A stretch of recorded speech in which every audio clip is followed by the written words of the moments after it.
شیعہ حضرات باغ فدق کے بارے میں حضرت ابو بکر اور حضرت عمر کو برا بھلا کہتے، اسی لیے تو وہ کافر ہیں کہ جھوٹا الزام لگاتے ہیں صدیق پر، جس کی صداقت کا اللہ گواہ ہے، اس کے بارے میں جو جھوٹ کا الزام، اس سے بڑا کافر کوئی ہو سکتا ہے؟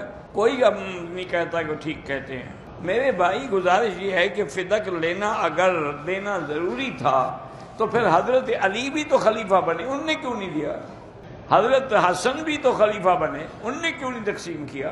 ایک جھوٹی ایک بات ہے، بی بی فاطمہ نے فدق مانگا تھا، لیکن حضرت ابو بکر نے عرض کیا کہ اماں جان میں نے تو اپنی ساری جائیداد حضور پہ لوٹا دی، تو میں فدق کیسے روک سکتا ہوں؟ مجھے حضور نے فرمایا ہے کہ یہ میراث نہیں ہے، کسی کو نہیں دینا۔ نحن معاشر الانبیاء لا نرث ولا نورث، ہم وارث نہیں بنتے کسی کے۔ ما ترکناہ وہو صدقۃ، جو ہم نے چھوڑا اللہ کے راستے میں خیرات ہے، وہ کیسے دے دیتے؟